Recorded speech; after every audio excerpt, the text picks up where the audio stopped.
Story 1. I took the fire lookout job because I wanted to be alone. That's the part people don't understand. They think isolation is something you endure, like a punishment.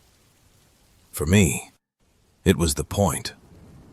After 12 years in the city, after divorce, noise, and people constantly wanting something from me, the idea of sitting on top of a mountain with nothing but trees and sky felt like medicine.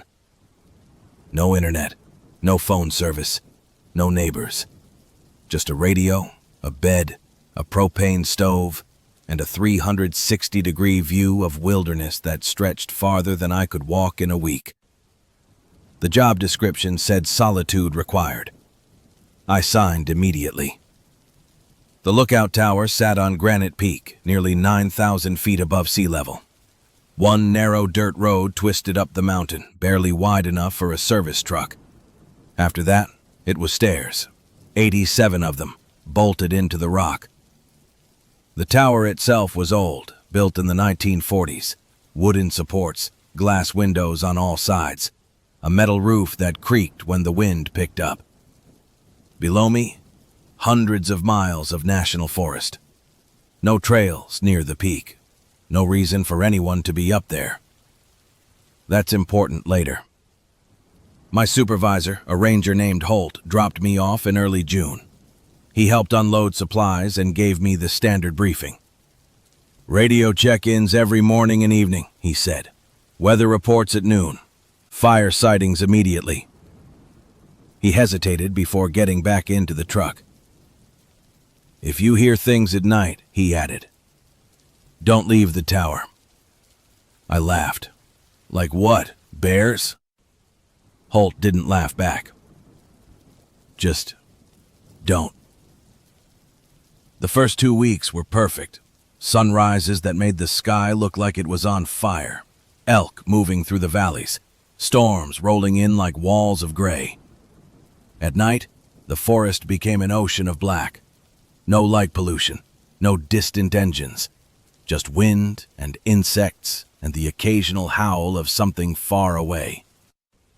I slept better than I had in years. The first strange thing happened on June 18th. I wrote it down in the logbook at the time. I still have the page. 23:41. Heard footsteps on stairs. Assumed bird or debris. No visual. That's it. That's all. At the time, it didn't feel important. The stairs to the tower are loud. They're metal. When an animal steps on them, you hear claws scraping. When the wind blows, they rattle. This was different. Slow. Heavy. Deliberate. One step, then another. Then nothing. I leaned out the window and shined my flashlight down. The stairs were empty. The forest below was still. No movement, no sound. I chalked it up to exhaustion. 2 nights later, it happened again. Same time, same sound. This time, it made it halfway up the stairs. I counted the steps in my head. 20, 21, 22. Then it stopped. I called out. Hello? My voice fell straight down into the dark. No answer. I waited. Nothing came back down the stairs. Whatever it was didn't leave. It just stopped. I reported it to Holt during the morning radio check. He was quiet for a moment. Did you see anything? No. Did it sound like an animal? No. Another pause. Log it, he said, and don't investigate. The third time, it climbed all the way to the landing. I was awake, sitting at the desk, writing weather notes. The steps came one after another, steady, unhurried. No hesitation, no slipping. When it reached the top, it didn't touch the door. It just stood there, breathing, slow. Wet, like air being pulled through a narrow throat. I didn't move. Neither did it. After maybe a minute, the breathing stopped. Then the steps went back down. One by one. I didn't sleep after that. I kept the radio on all night. Static felt better than silence. The next morning, I checked the stairs. No tracks, no scratches, no signs of anything climbing them. Below the tower, the dirt was untouched. No footprints, nothing broken, nothing disturbed. The footsteps continued. Not every night, never on a schedule. Sometimes they'd stop halfway. Sometimes they'd reach the landing. Once, they circled the tower. Slow steps on the wooden platform beneath my feet. I stopped calling out. I stopped looking. I learned to sit very still. On July 2nd, Holt missed the evening check-in. That never happened. I called again. Nothing. The radio hissed. Then, very faintly, I heard something else. A sound that didn't belong on a frequency. Footsteps. Metal steps. Climbing. But not mine. I called his name. Static answered. Then a voice came through. Not Holt's. It said my name. Perfectly. The same way Holt said it. Slow. Calm. Close. I locked the door. I pushed the desk against it. I sat on the bed with my back to the wall and waited for morning. The footsteps came at 3:12 a.m. They didn't stop. They climbed. They crossed the landing. They reached the door. And they stayed there until sunrise. At dawn, everything stopped. No sound. No presence. Just birds returning to the trees. When the relief crew arrived that afternoon, they found me sitting where I hadn't moved. The stairs were clean. The forest was quiet. Holt was found 2 days later, at the base of a different tower. Barefoot. No radio. No signs of a struggle. His logbook ended with one line. It learned my voice. Search and rescue doesn't attract thrill seekers. People imagine heroics, helicopters, dramatic rescues, applause at the trailhead. The reality is slower. Paperwork, cold, long hikes, quiet dread. You don't join SAR to save people. You join to find what's left. I learned that during my 3rd year with the county team. The call came in early October. Missing hiker. Male, 32.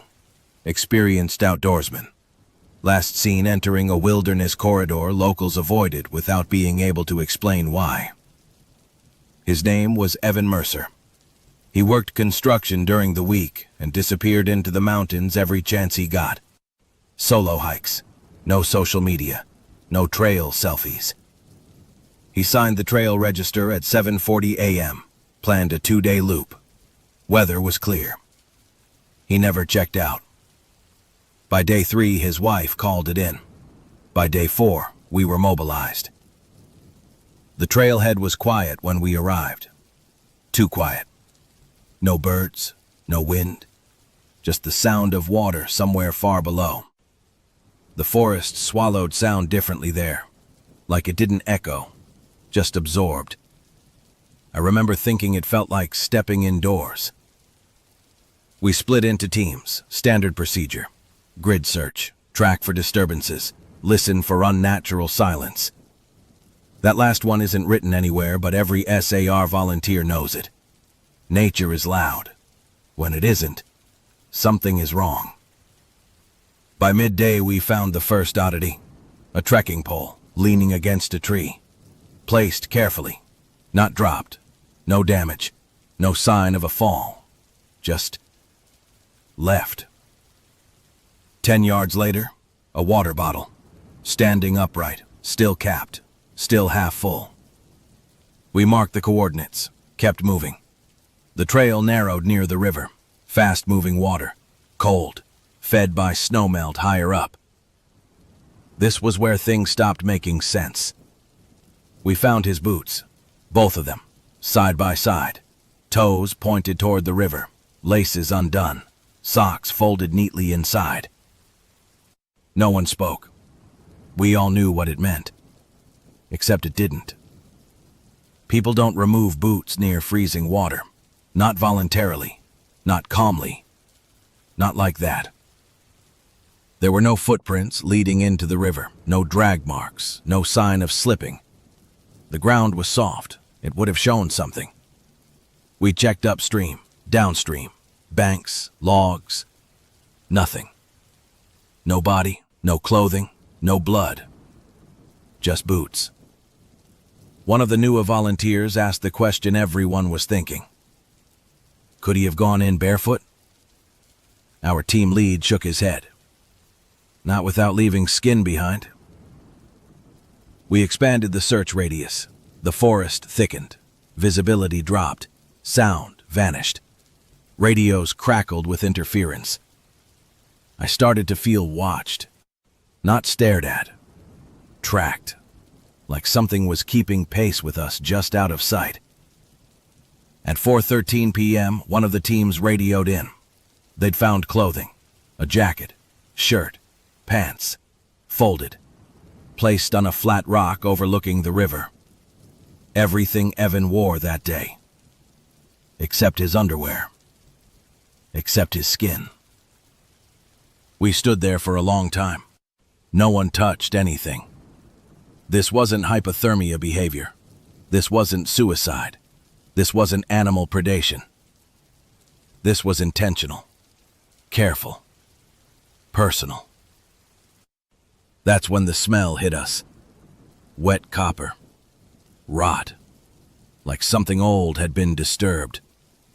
The wind shifted, and the forest went silent. I heard movement behind me. Footsteps. Bare feet. Slow. I turned. Nothing there. Just trees. Just shadow. Just the sense that whatever had been following us was now closer. One of the radios crackled, static, then a voice, quiet, calm. Help me. It sounded like Evan. Too clear, too close, coming from the woods. Not the radio. Our team lead froze. No one moves, he said. The voice came again. I'm cold. A step snapped a twig to my left. I saw something move between trees. Tall. Wrong. Then it was gone. We pulled out before sunset. Protocol. No night searches in terrain like that. As we hiked back, I felt the same footsteps behind us. Always matching pace, never catching up, never falling behind. When we stopped, they stopped. When we moved, they moved. That night, back at base, the coroner made it official. Presumed death. Cause unknown. Closed case. Unofficially, everyone knew it wasn't over. Because SAR files don't end with boots. They end with bodies. 3 weeks later, a fisherman found something downstream. A torso. No head, no arms, no legs. Skin pale, smooth, almost polished. The autopsy report listed cause of death as undetermined trauma. The coroner confided something off record. The cuts, he said, weren't cuts. They looked like something peeled him. The final detail never made it into any report. I only know because I helped bag the remains. There were no bite marks, no claw marks, no tool marks.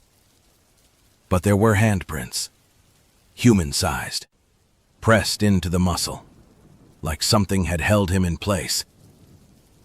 After that case, I stopped volunteering. I couldn't walk into the woods without listening for silence, without watching the trees from movement that didn't belong. Sometimes, when I'm near running water, I think I hear bare feet on stone. They closed that section of trail the following year. Official reason? Erosion. Unofficially, locals say the river learned his shape. And now it waits. The report said they were missing for 72 hours. The hikers said they were gone for 6. That discrepancy is what caught my attention. I was working seasonal dispatch for the county at the time, handling wilderness incident reports and coordinating SAR when needed. Most cases follow predictable patterns: panic, exposure, injury. This one didn't. Because when the hikers walked out of the forest, they weren't confused, they weren't injured, they weren't dehydrated. They were calm and deeply unsettled. There were 4 of them. 2 men, 2 women. All experienced hikers. All in their late 20s. They entered the Pine Ridge Trail at 9:12 a.m. on a Friday. They exited the same trailhead the following Monday at 10:04 a.m. Same clothes, same supplies, same food. Most of it untouched. They insisted something was wrong with our clocks. The Pine Ridge Trail isn't dangerous, that's important. No cliffs, no river crossings, no elevation extremes. It's well marked. Cell service drops in spots but returns frequently. Locals use it as a weekend loop. Nothing about it suggests missing time. When I interviewed them, they sat together. Too close. Shoulders touching, hands gripping each other's sleeves. They didn't look traumatized. They looked recalibrated, like people who had learned new rules and hadn't told anyone yet.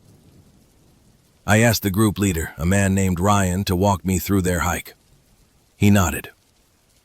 We entered the trail, hiked for a few hours, took a break near the ridge overlook, then we kept going. And then? That's it, he said. That's the whole hike. I explained that search teams had been deployed. Helicopters, thermal imaging, dogs. Ryan frowned. That's not possible. Why not? Because we were never lost. One of the women, Claire, spoke up. We didn't stop moving. Not once, added the other woman, Jess. No injuries? They shook their heads. No weather issues? No. No unusual wildlife? They exchanged glances. Ryan answered. No animals. That caught my attention. No animals at all? None, Jess said. No birds, no insects, no squirrels. Nothing. She swallowed. It was like walking through a photograph. They described the forest becoming quieter as they walked, gradually. So slowly none of them noticed at first. The trail stayed visible, the signs stayed accurate. But the sounds faded. Footsteps didn't echo. Wind didn't move leaves. Their own breathing felt too loud. After some time, they couldn't say how long, they noticed the trail markers repeating. Same scratches, same faded paint, same knot in the same tree. They weren't looping. They were progressing. But the forest wasn't changing. Ryan said the sun never moved, not noticeably. No shadows lengthened, no light shifted. Just a constant afternoon glow. He checked his watch. It had stopped. All of their watches had. Phones showed the same frozen timestamp. 12:17 p.m. I asked if they tried turning back. They did. The trail behind them looked normal, but after walking for what felt like an hour, they reached the same ridge overlook, from the opposite direction. Claire started crying at that point. Not panic, not hysteria, just quiet realization. Something's wrong, she said. We're not where we think we are. They continued forward, because that's what hikers do, because standing still felt worse. They never camped, never slept, never felt hungry or thirsty. Their bodies simply didn't ask for it. Jess described hearing something around the second day. Footsteps. Not following. Pacing. Always just off the trail. Matching their speed. Never crossing into view. When she stopped walking, it stopped too. They all noticed it eventually. A sense of being accompanied. Not watched. Escorted. Like something was making sure they stayed on the path. The trail began to feel narrower. Not physically. Perceptually. Trees leaning inward. Branches closer. Sky smaller. Ryan said the forest felt interested. At one point they encountered another hiker, a man standing on the trail, back turned, wearing outdated gear, old boots, old pack, no visible logo. They called out. He didn't respond. They passed him. He never moved, never turned. They didn't hear breathing. They didn't hear footsteps resume behind them. They didn't look back. Eventually, without warning, sound returned. Birds, wind, insects, pain, hunger, thirst. Jess collapsed. They checked their phones. Time jumped. 3 days had passed. They could see the trailhead ahead. The man who never spoke hasn't said a word since. Ryan stopped hiking. Claire moved states. Jess wakes up screaming. The fourth hiker, Matt, visits the trailhead once a month. He stands at the sign, listens, and leaves. Before they left my office, I asked one last question. What do you think happened? Ryan answered quietly. We walked through something's memory.